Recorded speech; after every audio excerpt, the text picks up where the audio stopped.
Hi, this is Jay with Black Sports Online, and I am here with Richard Schaefer, head of Ringstar Sports, back for another exciting card with Frampton, Santa Cruz, too. I guess you're looking very forward to this fight since the first one was such a great fight. Well, the first fight, in my opinion, was the fight of the year, and it was in the opinion of many others as well. You saw Carl Frampton winning, I think, from everyone, fighter of the year, and you have 3 world title fights here on one card. And top to bottom, one of the best cards I can remember. I'm certainly going to be very early on Saturday the 28th in my seats to watch all of those fights. Lee Selby has just been added to defend his title, a tremendous fighter, world champion. They call him the Mayweather of Wales, just a very skillful fighter, and to have him on the Showtime Extreme portion of the card just shows you how deep that fight card is. Then, of course, Mikey. I think Mikey Garcia has the potential to really become the superstar in the sport, to carry the sport. Great personality, bilingual, and he can fight. Just has all the ingredients. But here he has a very, very tough fight ahead of him. I call Dejan the King Kong of Montenegro because he's a huge, huge puncher. Very dangerous fight. And some top experts, like, for example, Dan Rayfield of ESPN, is picking Dejan to win. So very, very difficult fight, but that's what Mikey wants. He wants to have those challenges, and we'll see what happens. And then the main event is as good as it gets. I mean, I think it's going to be round 13. Leo knows he needs to make adjustments. He was clearly not at his best in the first fight. Was very distracted. Fought out of his comfort zone as well the first time there in New York. But more importantly, his father was battling cancer, and that was a huge distraction.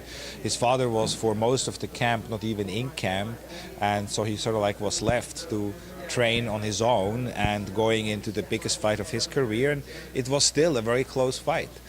Some people even had Leo winning. It could have gone either way, in my opinion, and it still was a close fight. This just shows you how good Leo is, and if Leo now goes into that fight properly prepared physically and mentally, then I think he will be he should come out victorious.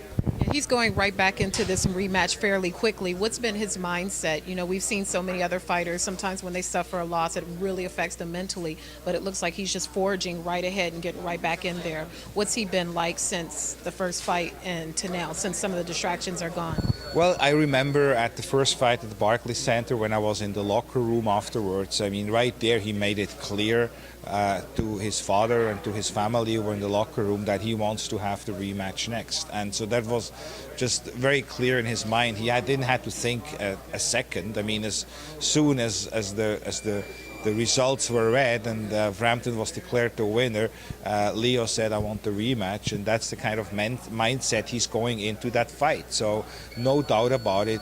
He knows he is a better fighter, and he knows he can do better, and he knows he can set the record straight, and that was the mindset from the beginning. So he's really there. He knows what he needs to do, and Frampton, on the other hand, is by becoming fighter of the year and you know, everything that goes with it, he's flying on a high. I mean, this is like this is a guy who is now in the top 10 pound for pound lists and so on.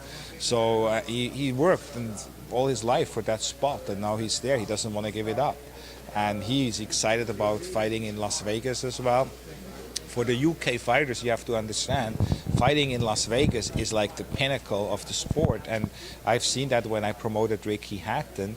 I mean, and the Brits, they travel, and I'm sure so will the Irish, and it's going to be, you know, people say it's going to be a home court advantage for Leo Santa Cruz. Well, I'm not so sure about that. There are going to be a lot of Irish people there, and Carl is excited. That's why I really can't wait for the first spell to ring.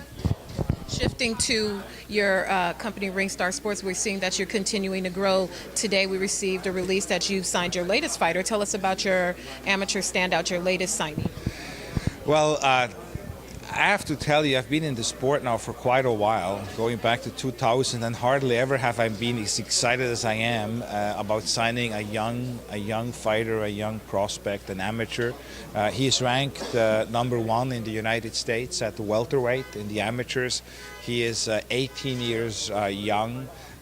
Great personality, very charismatic, good looking, great family behind him with his father, Manny Powell as well. So Manny Powell, I mean, you know, I had some success with another Manny before, but this guy's the real Manny.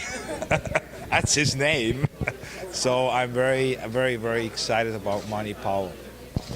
And lastly, so going back to this fight, you got a full stack card. Any of the fights that you think will just absolutely steal the show? Well, I think Mikey Garcia. And if I would have to pick one, you know, I think all of them are great, but I think Mikey Garcia is it's going to be a sensational knockout one way or the other, you know. And obviously, I hope it's going to be Mikey on the giving end. Thank you, Richard.